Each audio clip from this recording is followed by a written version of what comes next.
Welcome to the Startup Espresso. I'm Hall T. Martin, the host of the show, where we talk about raising funding for your startup and the time it takes to have an espresso. I hope you enjoy this episode.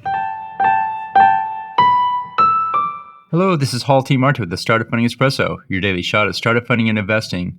Confirmation bias is a cognitive bias defined by Wikipedia as a tendency to search for, interpret, focus on, and remember information in a way that confirms one's preconceptions. Investors bring their recent investment experiences to funding new startups. If the investor recently lost their investment on a deal in a certain sector, then the investor will most likely look unfavorably on other deals in that sector.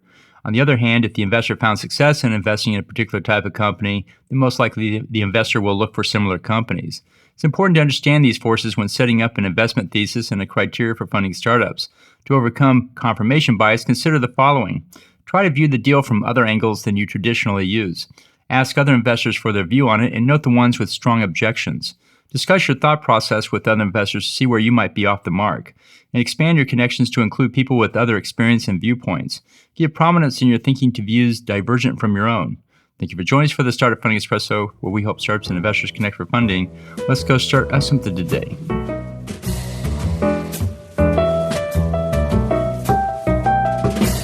Hall T. Martin is the director of Investor Connect, which is a 501c3 nonprofit dedicated to the education of investors for early stage funding. All opinions expressed by Hall and podcast guests are solely their own opinions and do not reflect the opinion of Investor Connect.